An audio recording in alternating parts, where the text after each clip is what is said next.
So without further ado, this is Psychology of a Bad Password. I'm going to try to do this relatively at a simple clip because I feel like I'm just talked out. I'm not used to getting up and talking so much so fast. So is this an IBMI session? Kinda, sort of. It's a session more on human behavior, I would argue. We're going to talk about some IBMI concepts like, your password level, your strength and length. And we're going to talk about single sign-on, EIM, and password rules and some stuff like that. But in reality, you can take these lessons to any type of computing architecture. Same lessons on Windows. It's just, or Linux or mainframe. It's just the syntax would be different, I suppose. Right.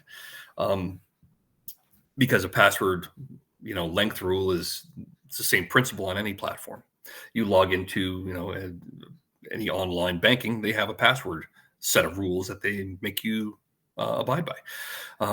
So this is kind of like that. So we're going to talk about some IBMI stuff. Sure, absolutely. We want to keep it in the same theme as the rest of the conference. But for most of this, we're going to be talking about people and how and why they make the decisions they do. So what is a bad password? Well, it's kind of easy. I would argue that they're short. Yeah. They're easy to guess. Yep. They're already well known. So, passwords that have been leaked by previous hacks, we kind of have an idea of what users are doing, or the skeleton key that, kind of everybody in the organization knows. I worked for a paper mill 20 years ago. God, it's 20 years ago. And we had a password that was it's our default type of IT administrative password we put on every PC in the company, applications, and it was the same one. I remember it very, very clear. It was AS4AP31. I remember that to this day. I also remember another funny thing from that company. Our purchasing, this is a fun story because I remembered it now, and I'm going to talk about it because it's funny. We had a guy at our company, and he was our purchasing manager. Very funny guy, great guy. We used to play pranks on him all the time because he was there since he was 18 and he was in his 50s. So he had a lot of vacation every year. So we used to sprinkle cat grass in his laptop and spray it with water and put a little cellophane over it, and he'd have 3-4 inches of grass by the time he got back. Good dude. Anyway, his password, and he's been there. He was there forever. He and the IT manager were very good friends. I was a low-level guy at that point. And he would make sure that his password was always, he didn't have to change his password. His password was always DSZ777. And I'm thinking, what the hell is that? What is that? And I'm in his office with him. And I look out the window. We all had our own parking space. Well, the managers did. They all had their own parking spaces in front of the office windows. So his car was parked out front of his office window. I looked out the window and I noticed, oh, that's your license plate number, Marty. It's like, you should really change that. That's a bad idea. But it's well known what his password was in IT because he would force us to not have a password reset. And he got his way a lot of times. This is only 20 years ago. So I would also argue that bad passwords can be easily mistaken for a good password. What does that mean? We'll see, right? Passwords that are changed often. And that's a feature of what an easily mistaken for good password would be. Something that's changed on the regular.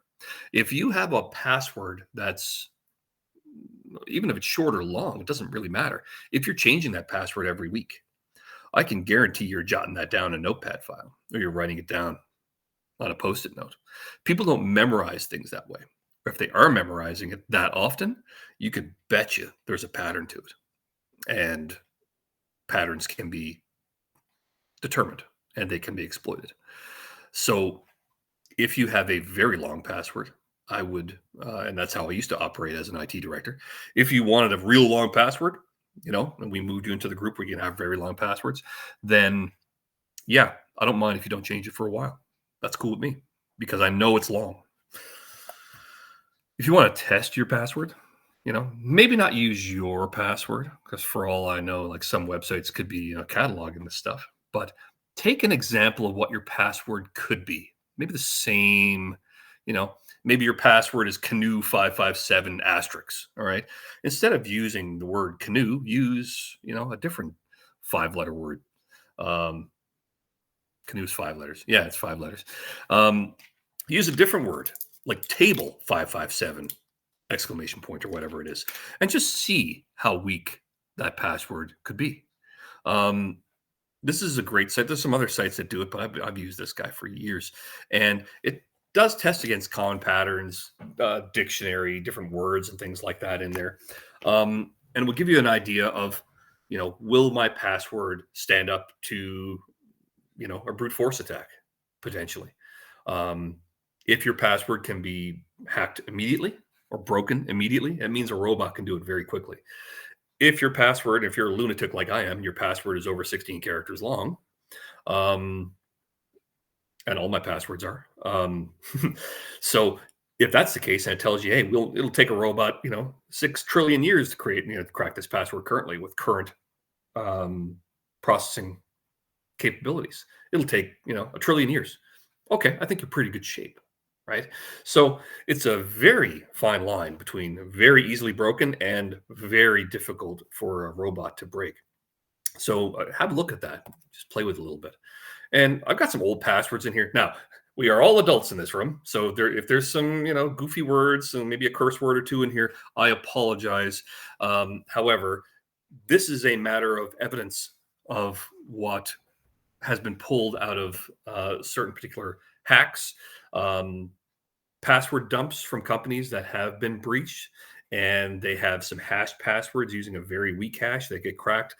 And you can see some of the real dumb passwords in here. And this is, a little bit older, but it's still very, very valid. Um, password 1 2 3 4 5 6, let me in admin baseball, QWERTY ABC 1 2 3, things like that.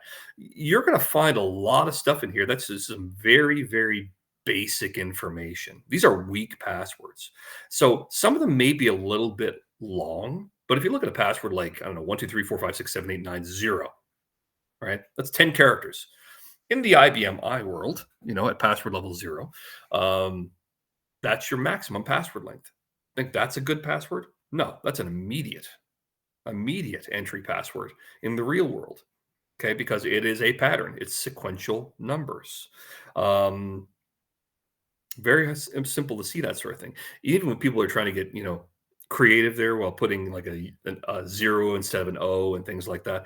That's all well and good, but if the password is very, very short, it really doesn't matter. And if it's a commonly used password, dictionary attacks don't start from scratch, right? They take password lists like this that are much, much longer than 25 records. They'll go through thousands of commonly used passwords that have been leaked over the last X amount of years. That's another set here. I think there's some really, really bad ones. I ended up, kind of blanking out, but there's some other ones there. You'll see a lot of overlap. The most 100, except compared to the top 25 or the previous 7 years before that, you will see a lot of overlap between those and a lot of things that are, I would argue, common, right? Yankees, Rangers, Ferrari, Dragon, et cetera, et cetera. Master's degree is not a bad password. It is because it's a previously leaked password and it's in the top 20. But if you look at what it is, it's a special character and it's got a space in it. It's got some length to it.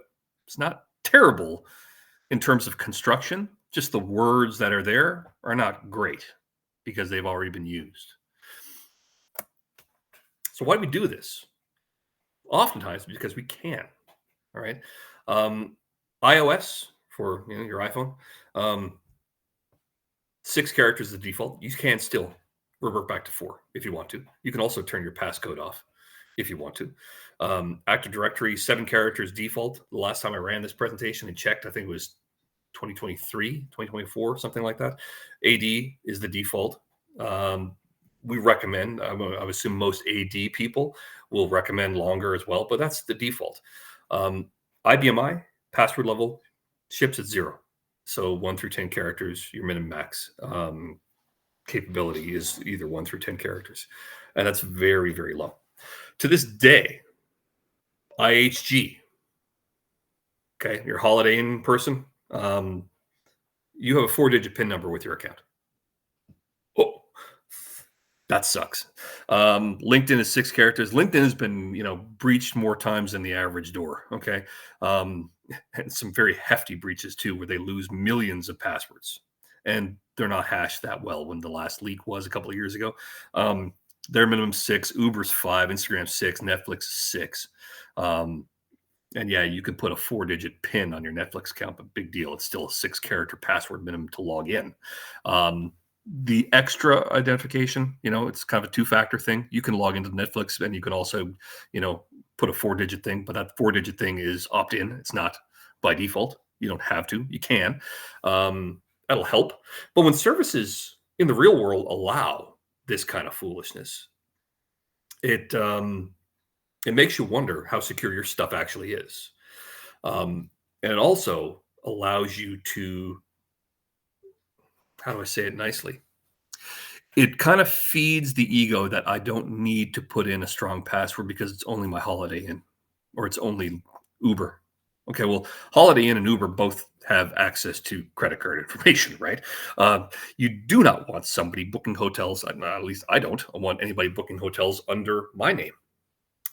So yeah, if you can do a longer password, great, please do it.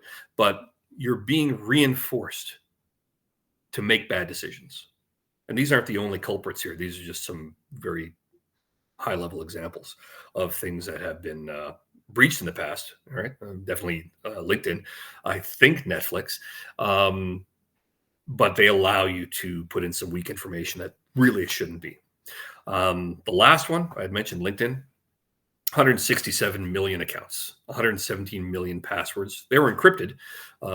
However, not all of them were encrypted very well. So you have some groups that are able to decrypt some of those. It's really a dehashing. I would argue the encryption is not really encryption, but you can, take a hash password and re-engineer it backwards with a bit of brute force and you can get it there. 1, 2, 3, 4, 5, 6, 753,000 times. LinkedIn, password for LinkedIn is LinkedIn. Password of password, 144,000 times. This is just a couple of years ago. This is not 20 years ago. This is a couple of years ago. And they allow this kind of stuff where they did at the time. Hopefully they're going to get better at that. So why do we do that kind of thing? Well, we're somewhat hardwired to it. Okay. So if you look at different personality traits, type A, control oriented, driven, deliberate, they tend to reuse it. 35% reuse it in order to remember it. 49 have a system for remembering. What's a system? It's a collection of patterns, right? I do this, and I put these 3 words together, and then I can remember my password. For instance, one of my daughter's names is Abigail, and one of my dog's names is Lucy, and I don't know, one of my cars is a Honda, so I can say Abby, Lucy, Honda, 1, 2, 3, for lack of a better word. That's a pattern. I can then change it to my other daughter, Madeline, and my other dog, Rolo, and my other car, it's a Kia. I put those 3 words together. See the point, the pattern there? It's very simple. If you're putting things together that will force you to remember them, it's not that strong. Anybody could put that together. If they know what the first pattern is, then they can work with more of what your patterns could be in the future if they have an idea. I have a buddy of mine, by the way. Now I mentioned it. I know his bank card number. He's never changed it. He's a big hockey guy. His password is 8899. It has been since 1997. We're in high school. And he puts his code in the bank machine and he's like, they made him change his password. So he's like, 8899. I'm like, what the hell is that? He's like, Lindros and Gretzky. I'm like, oh, come on, seriously. And I I'm still very good friends with this guy, and I kind of poke fun at him any chance I get. He's like, "Oh, what are you doing in Wisconsin this week?" I was, "Well, I'm going to go tell people why 8899 is a terrible bank card password." And he's like, "Yeah, I know. I should change that." You still should change that. That's 30 years ago, give or take. Not ideal. So don't have systems for remembering passwords. Just pick some long strings and remember them. Memorize them. This is just straight memorization. The less they have to do with anything in particular, the better. I digress. 66 people are proactive to keep information secure, as what they say. And they say most of them, 86%, feel that having strong passwords will protect them and their family. So they're very much a confident, control-oriented person. Type B personalities, more nonchalant, laid back, flexible, preoccupied. That's kind of me. I'm fairly flexible and fairly preoccupied sometimes. And I'm, as my kids, I'm laid back until I'm not. But 45% of those people, and I don't kind of conform to the bottom here, they believe their accounts aren't that valuable. Why would they care about my LinkedIn account or my Netflix account or something? Somebody gets in there and they want to watch some movies. Well, what's it? Who cares? Whatever. Okay, if that's the way you want to think, then great. I would argue that any information is very much valuable because it brings me closer to more information, right? 43 prefer easy passwords to secure. Half of them feel the need to limit online accounts. They may not want a ton of stuff on social media. Okay, that's fair. That's good. Good for you. I talked to a friend of mine last night in Calgary. I haven't talked to him in a long time. And he was telling me how he doesn't do any social media simply because he doesn't have the time, number one. And number two, he doesn't feel the need to get on there and be a part of those types of communities. He would rather pick up a phone and give me a call every few months. All right. I love him for that. Great. But that's good. Okay. The more information we put online, the more riskier we're kind of being. And 86% of the people who are kind of type B personalities think that other things are a security threat, not necessarily bad passwords, but maybe other things that would give them there. So they're not really thinking of password security when they're doing it. When you combine those two groups, 91% of people understand reusing a password is bad. 61% still do it. Why? Okay, that's the question of the day. Why? 5% know the characteristics of what they think a good password should be. What they think are good passwords should be. Okay. 47% choose passwords that include their family names. 42 include significant dates and numbers. 26 include a family pet. I just told you two of my pets. I just told you two of my daughter's names. You think I'm ever going to use that stuff in a password? No, of course not. That's just bad news. And so I'm being totally transparent. I have another son. His name's Alex. You think I'm going to use Alexander in a name or a password? No, of course not. Absolutely not. Some people do that stuff. And in my last session, we talked about guessing, making educated guesses to do black box penetration tests. It does occur from time to time. We are able to guess based on what a person promotes about themselves and talks about themselves on social media. Now, only 29% of those people change their passwords for security reasons. What's the number one reason? It's they forgot. Right? They're forced to. I can't remember my password. I better call for a password reset now. I got to change it once they reset it back to something. You do the whole password reset job. And everybody's password reset procedure is different. But they usually forget what their passwords are 29% of the time. So why? We're human beings. We're human beings. We're animals. We're great apes. We're primates. There's nothing shameful about being a primate.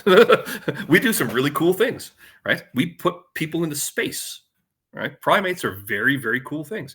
But our species is only, roughly speaking, at the most, 250,000 years old since the African savannas, right? Our adrenal glands are too big. Our prefrontal cortex are too small. We make poor decisions, and it shows, right? I talked yesterday about getting a chimichanga that was deep fried and had a cheese sauce and this and that. I make terrible decisions. When I go to the U.S., I occasionally have a cigarette. I'm an ex-smoker, Um, I don't smoke up here, but especially if I go down south, if I go to Jamaica or something like that, you can bet you I'm going to have a cigarette because it's just great. It's a terrible decision. Terrible decision. Um, I mentioned yesterday that I'm deathly afraid of going to the doctor because I don't want to know about the bad things that could be happening to me. I have to go and I get checked out. And it's a huge issue for me. It's a terrible decision. It's an unfounded fear. And if I had something wrong with me, I would definitely want to get it taken care of. It's just the initial knowing about it puts fear into people. All right. If people are afraid to go to the dentist, well, you're never going to get a cavity filled if you don't open your mouth and get an x-ray and get them to kind of rake your teeth with a little pick. Um, okay. If you want all your teeth to fall out, you're more than welcome to have that happen. But you're going to have to go there. People make bad decisions. They put off doctor appointments. They put off dentist appointments. They eat garbage food. And, they look at the state of the world in the last 15, 20 years. Easily what human beings do to each other from a violence perspective. We make bad decisions as a species. We also do great tattoos. Okay. The data absolutely to the contrary. We make incredibly bad decisions as people. It's not surprising we make bad passwords about or bad decisions about what passwords we're going to use. And we also choose the path of least resistance. Most people, okay, they want to go and do their job and go home at the end of the day and spend time with their families. And they'll do that at work by doing their job with don't mean to sound crass, but as little effort as possible. People want to get their job done. They want to do a good job, mind you. Okay. Not everybody wants to stay an extra 2-3 hours after work unless they have to. Not everybody wants to go the extra mile and say, how can we make IT, instead of looked at like a black hole where money goes and disappears, how do we make IT generate revenue for the business? That's a different path. Okay. Not everybody does that. They want to do their job. They want to answer the messages. They want to write their programs and they want to go home. That's it. There's nothing wrong with that, but that's usually how it works. Okay. We do fun stuff like organ donations, right? You have certain countries that are, when you look at this sort of thing, organ donations in the EU, you'll see a high rate and a low rate. All right. People from Denmark, Netherlands, UK, Germany, low rate of organ donation, high rate. You've got Austria, Belgium, France, Hungary. Does that mean that people in Denmark and the United Kingdom and Germany are less altruistic? No, it does not. It just means that they opt in Denmark, Netherlands, UK, and Germany. As of when I did this slide maybe 2 years ago, they're opt-in countries. They're not opt-out countries. Right? Canada is an opt-in country. I'm Canadian. I have to opt in for organ donation. If I don't want to, I say I don't want to do it. It just means that people are not going to go through the extra mile to do things. If sometimes when they're opt-in only, then okay, they have to make that conscious decision to do it. If they're opt-out only, then they have no conscious decision to make. They're an organ donor unless they say so. Fair. Computer users are no different. Okay. When we're talking about computing, we choose the path of least resistance. So my pass 01 turns to my pass 02, my pass 03. It's a pattern. It's easy to remember. It works inside the rules that allow it to work. So in terms of pattern behavior, we all do things kind of the same way, little differences, I suppose. We all eat. And if I could see my colleagues at Service Express that know me very well, they know that I eat like an old man. Okay, I get up, I eat breakfast in the morning. I got to eat by lunchtime at noon, and I will have dinner at 5:00 p.m. at the latest, or I am a nightmare to be around. Okay, I get hangry. And if I'm on conference, you will see me picking. I'll be drinking coffee. I'll be eating a granola bar. I'll be, doing whatever because I just need to make sure. Because maybe if we're at a conference, I'm at a booth. I may be doing a late session. I won't get to the chow until 6:30. And if there's a time change, oh man, that's killer. So I'm constantly eating at conferences, right? We have sleeping behaviors. I am a guy who can function at 6 hours sleep at night. I'm fine with that.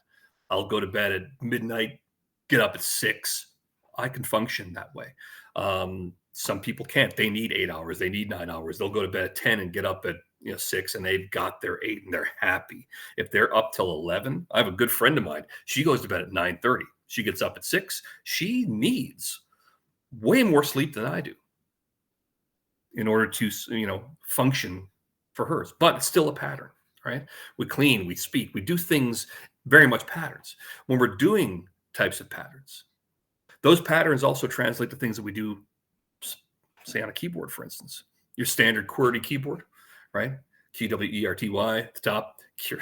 And these passwords are common passwords. However, look how they're written on the screen.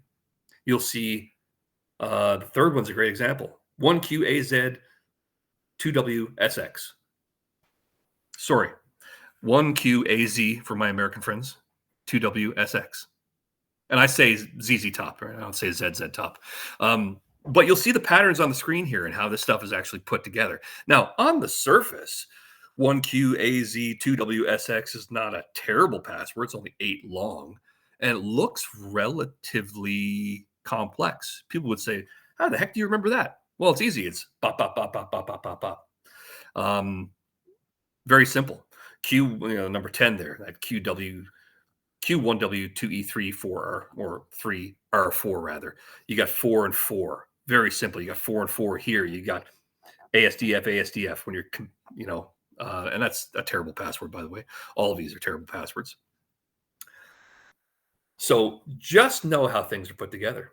If you look at phones and how your passwords are put together, when you can put together key walks, okay? If you look at this particular one, that's 8 characters long. It looks relatively random. ADJJMPTW. It's a random string, right? It appears random, but in reality, it's not. It's 2, 3, 4, 5, 6, 7, 8, 9. It's simple stuff, but that's the 20th most used key walk in 10 million passwords. So, this little image is not working here. So if you look at a phone and you can see types of patterns from, sorry about that. The most common passcodes here, in terms of 4-digit passcodes, strongly advise you to make stronger passwords on your phone than 4 digits, by the way. If you still have a 4-digit password, it's not ideal. But if you look at some of these key walks for numeric passwords, straight up numeric, 8884, 1234 is the highest. Okay. 4 zeros, 5000, 2580. These are common how they're looked at on the screen, right? So 1, 2, 3, 4 is all sequential numbers. 2580, that's all straight down. You can see how this stuff is put together. If I was here, in a session, I have my little pointer up. I'm not sure if you guys can see my mouse, but 2580. Okay, that's a pattern. If I could do 1379, that's a pattern. You got your 4 corners here. 147369. If it's 6 characters long, it's not hard to deduce what common patterns are. Be honest with yourself. Is your pattern a very common, is your password on your phone a very common sequence of numbers that isn't really a sequence at all? It's just a pattern on the phone. It's just a pattern on the phone. And okay, so you're forcing a number on a password too. Guess which number you added? Statistically speaking, you added a 1 at the end of your password because that's where the numbers go. Statistically speaking, if you looked at 420,000 passwords, what are they? Well, it's 1. And then it's kind of 1, 1, it's 2. Very seldom do you use numbers like 39. Hey, you need a number. What number is that going to be? I can give you a number. It's the first, you want to pick a terrible pattern. It could be even the first 20 digits of pi could be a terrible number to have. Right? I seriously doubt that the first 20 digits of pi has been caught in any particular password hack. Maybe it has, maybe it's not. But it's still a pattern, right? It's still something that can be determined. So when you look at computer users, they're not experts in computing, right? Users I'm talking about, not you guys. Okay, we all know IT relatively well.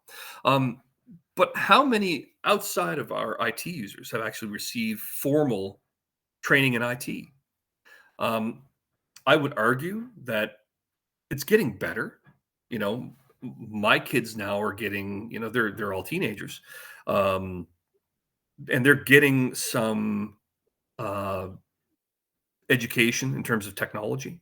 So they're learning some code in high school, and I think that's excellent. But for the average person in the workforce, um, not so much, maybe. Okay, I think we need some refresh stats on that, especially with people coming out of college now. Um, if they're coming out of college with a business degree, chances are they might see some SQL. They might have some very, very basics in programming. Um, I doubt their engineer class. You know, can they program an application to do whatever? I don't know. I'll pick something. Can they go into some RPG payroll code and figure that out? No, they do not. I would argue they might have a little bit of SQL. They might have a little understanding of some programming languages and how syntax works, maybe understand what a variable is. And that's probably really it. Okay. I would argue most people are maybe in the beginner stage. Yet we give them laptop, phone, et cetera, et cetera, et cetera, access to our systems, command line access to our systems, no doubt. We give them the ability to create reports and maybe even edit the SQL in those reports. I have a great example of a customer, and she's the president of the company, so it's really hard to get her to change her behavior.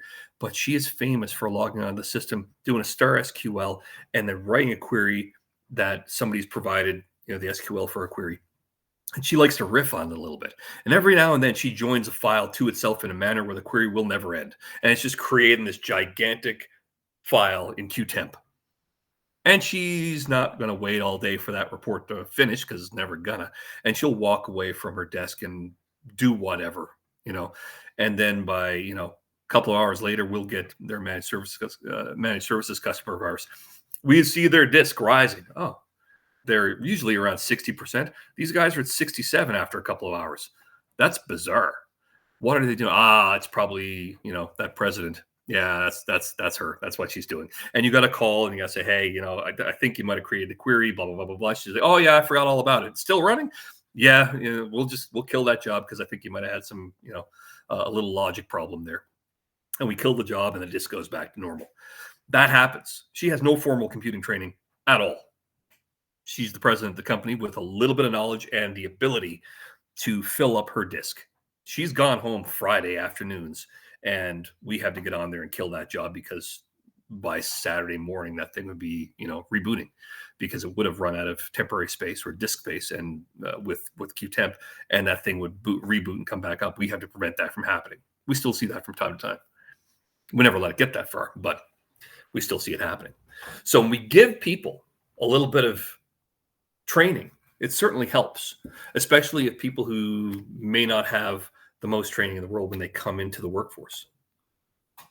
So I would argue most users need security workshops. I wish I was in front of you right now because I'd put my hand up and say, outside of the phishing attempts and things like that, who kind of trains users in your organization?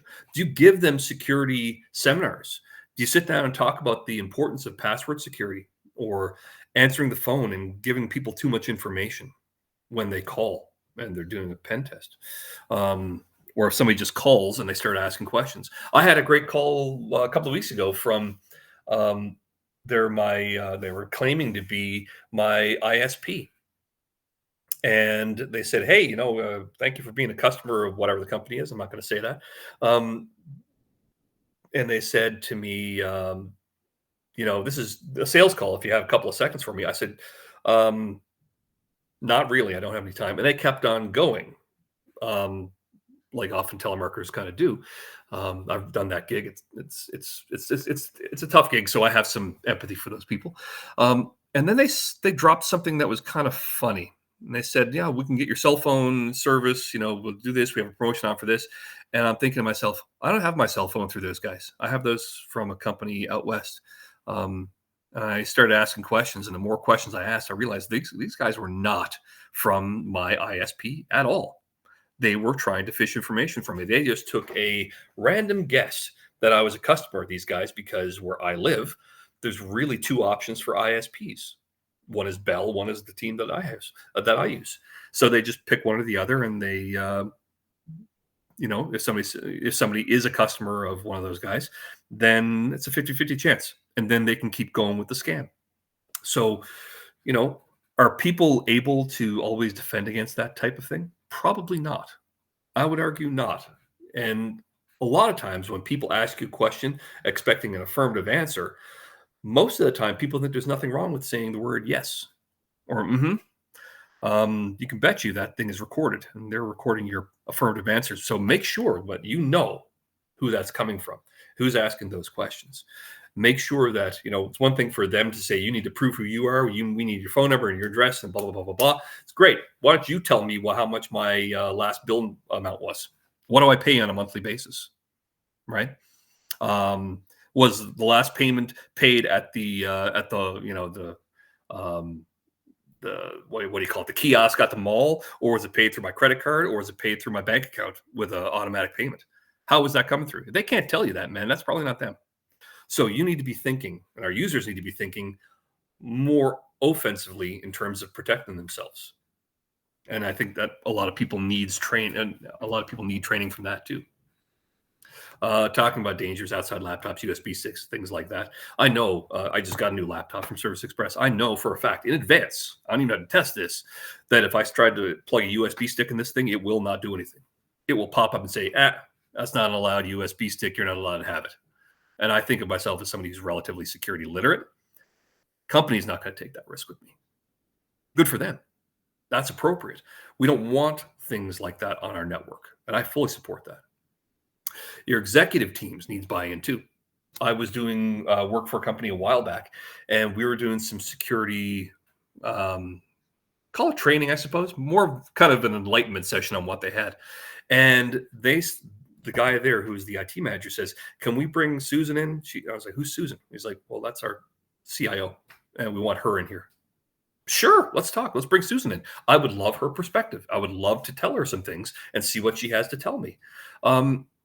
Keeping those people out of the loop is ineffective. There's some value there with them getting buy-in. If they buy in, they will force things. They will help you get what you need in order to make your place a little bit more secure.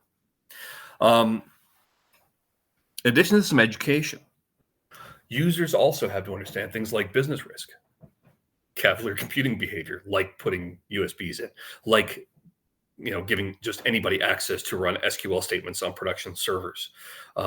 There is a danger. There is a risk to that.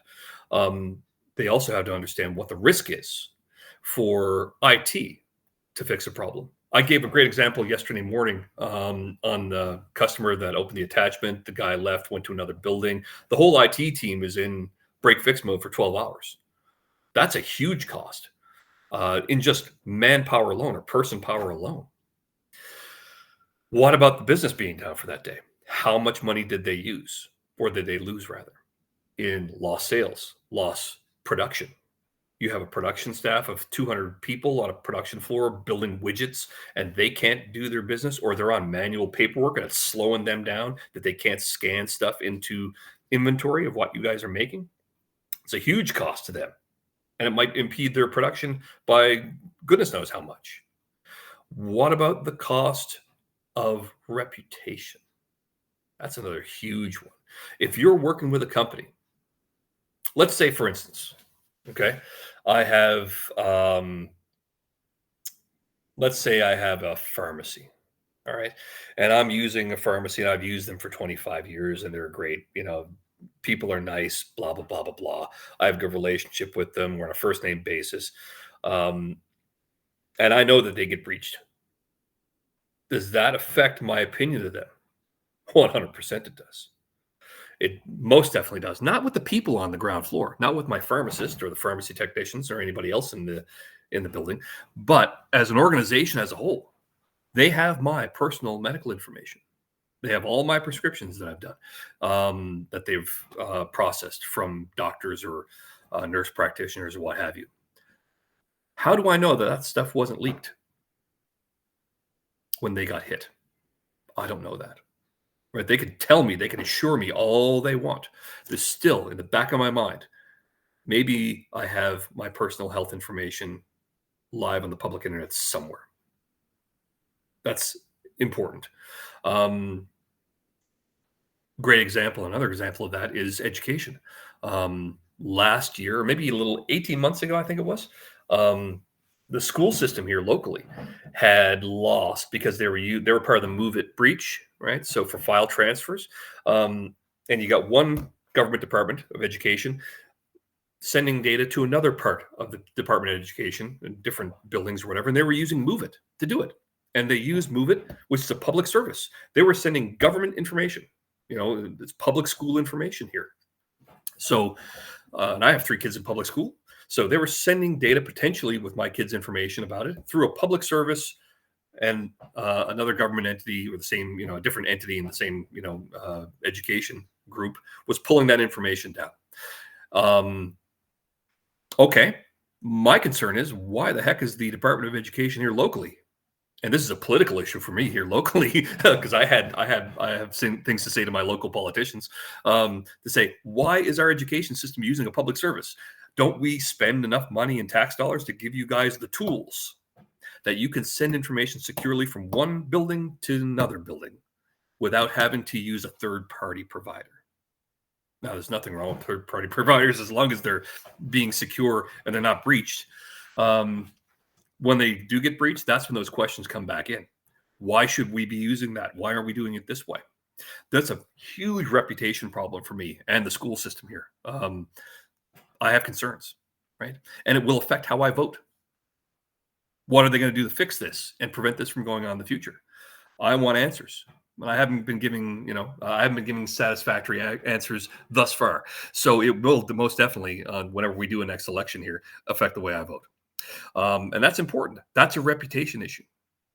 I want to make sure that the data that we're using or the data that, our services are using is properly protected. Okay. That's a cost. That costs big in reputation, especially in the private sector. If you are getting, I don't care what you are, a grocery distributor, something like that. If you've been breached, do you think people are going to maybe think twice about shopping there again, putting your credit card through their systems, your bank card through their systems? It might give you a pause to think, I probably shouldn't. I'll let that settle in. And then you go somewhere else for the next couple of months. And then you like the somewhere else. That happens. Impact to business partners is also huge. If you're working with another business partner and that group is breached, that will affect your relationship. There is a cost.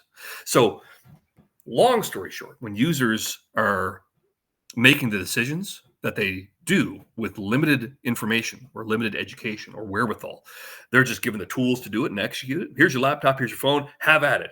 Go make some money for us. You are putting a lot of trust into that person to do the right thing and to not do the wrong thing. Fair. So does size matter? Yeah, you bet it does. All right. In my opinion, in my humble opinion, I would argue that length beats complexity 6 days a week, twice on Sunday. Okay. I don't care about complex passwords.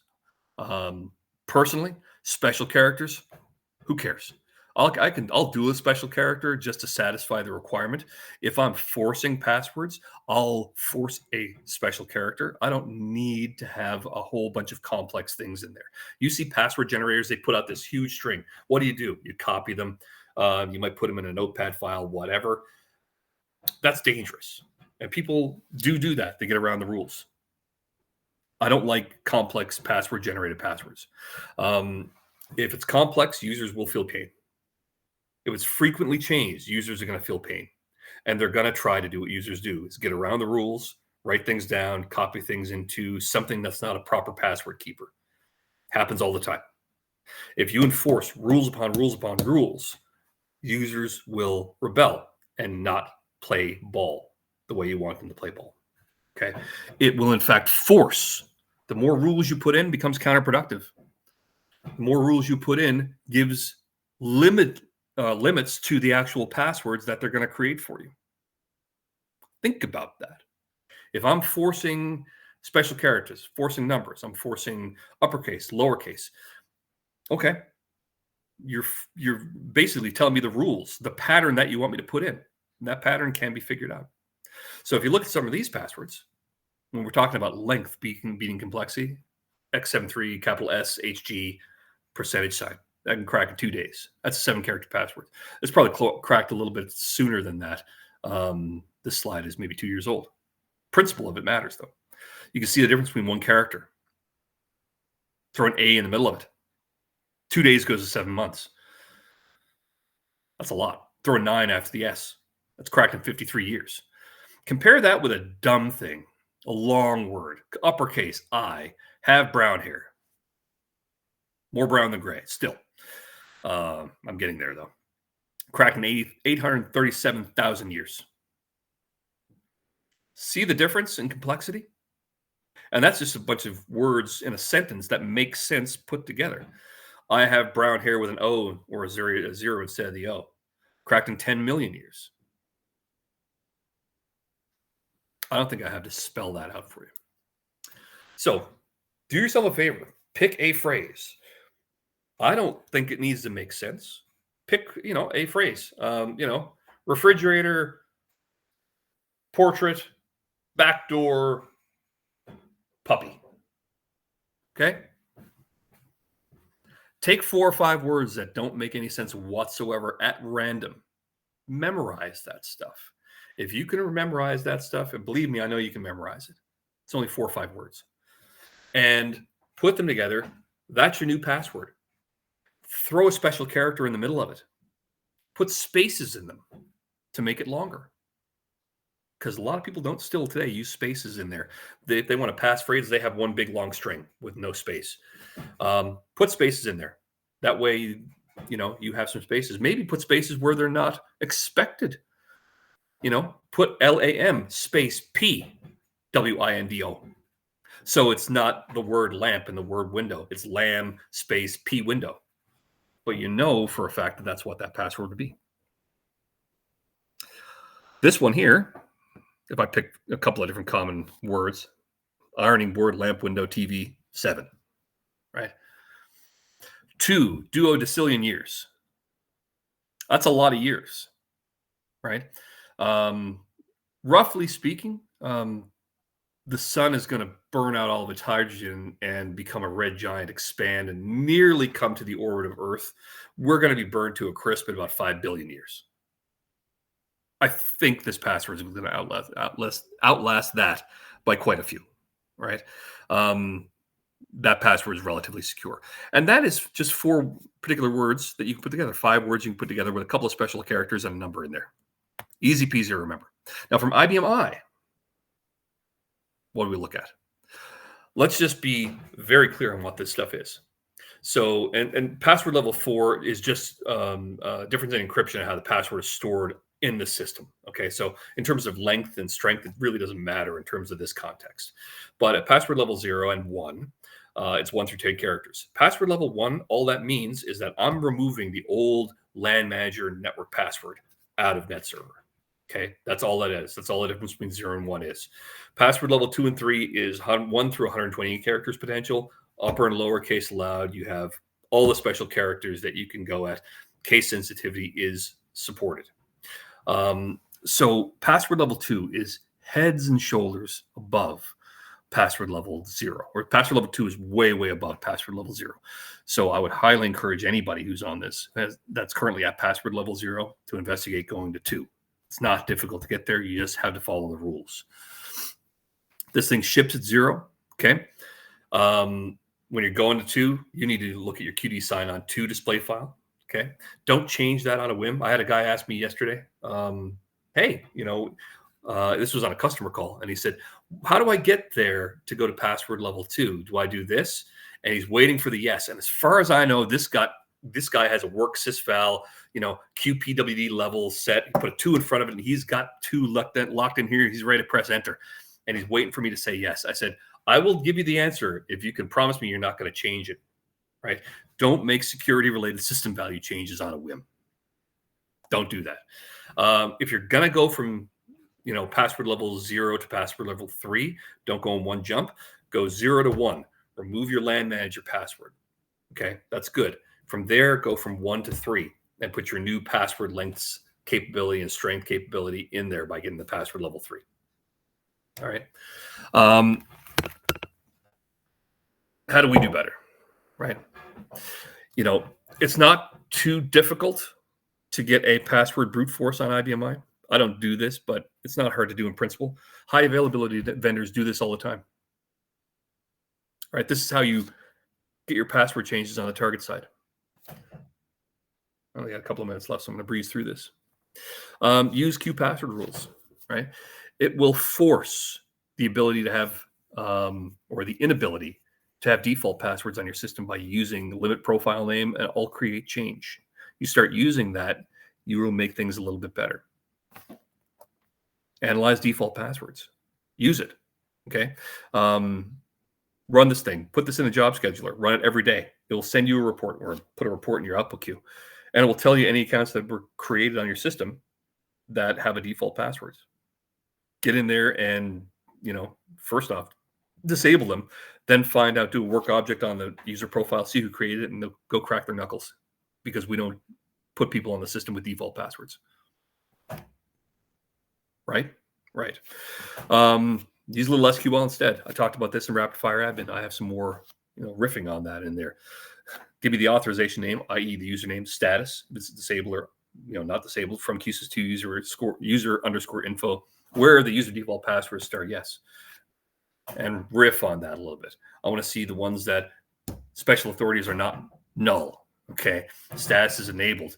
Previous sign-on has already occurred. So this is a power user that logs into the system with special authorities with a default password. This is money. Know this stuff. Find out who created these profiles. Group profiles with passwords. Absolutely not. Every now and then we do see customers with group profiles with passwords. Well, if I log in as a group profile, how the heck do you know it's me? If I log in under payroll, you don't know it's me. You know it's the payroll user. That's terrible. So check on your group user profiles as well. Understand your capability. I wrote a little user statistics here on your user I just a bunch of SQL. I put it on GitHub. Alan Seiden's group there. It's available for download if anybody wants it. Just gives me a nice little user profile analysis of my system. You can run that on your system right now if you want to. It's a big, long script, mind you, but it's going to list, how many people with job control do I have? How many people with all object? How many people are disabled? How many group profiles with passwords do I have? This is part of my security assessment I do for companies. I break it down this way so they can see how bad it is. If I have, 0% of users with limit capabilities, I'm going to ask questions. If I have a whole bunch of people who are enabled who hadn't signed on in 90 days, I'm going to have questions, right? You need to be asking those questions to yourselves. Talking about EIM briefly, by the way, if you don't know what EIM is, it's probably one of my favorite IBM utilities ever invented because, number one, it's free. Okay. It's covered with your software maintenance. And all you can do with it is you can achieve two things. You can achieve single sign-on and you can remove passwords. Okay, that's cool. So blue sky for a second. I have a user account in Active Directory. I have 3 IBMI partitions. I might have different user IDs on those 3 partitions. I could be Steve on one, SCP on the other, and SPitcher on the third one. Well, I can take my user account and I can map it, my user account, to those target 3 systems. And then I set up Kerberos authentication with Active Directory so that when I double click on system 1, I'm logged into that as Steve. If I double click on system 3, I'm logged into that as SPitcher. So I can achieve single sign-on and then bypass IBMI password policies altogether. My password on IBMI could then be effectively star none. So nobody's getting in there without accessing Active Directory first. You can marry that nicely with 2-factor authentication on your Active Directory. It's great. So you're telling me all I have to do is set up a free tool with, and I get my 2-factor authentication with Active Directory. I'm now challenged. I'm on the domain. Great. I look for a network resource. That's IBMI, and I can get there. Yeah, you can do that. It takes us about a day, maybe 2 days to set up, depending on the environment. Um, I would highly encourage you to do that. I learned how to do this one 20 years ago. EIM. It's a great utility, and it's free. And if you want to read the Red Book, it's the same Red Book that came out at V5R2. Okay, it's the same instruction set. Nothing's changed. Maybe just the interfaces are a little bit differently now. Looking, except you're not using Navigator for Fat Client. You're using IBM Navigator on the web, and it's effectively the same process of setting things up.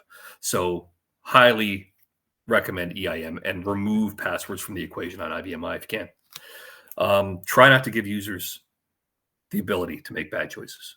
Okay, educate your users on the risks, responsibility, accountability, and make sure that if you want to do something, the one tip I can give you that's not technical to get things done, if you have a great idea to improve security, you see risk and you want to do it, and, your boss says no and his boss says no, get that in writing. Make them put it to you in writing. You want that in an email. You don't want a verbal conversation saying, I told you about this risk. I want you to acknowledge it. Now they own it. If they own it, hands off. You're cool. But what they do by owning it is they accept the responsibility, not you. So that usually results in some change. And that's all I have to say about that. I feel like Forrest Gump when I say that. That's all I have to say about it.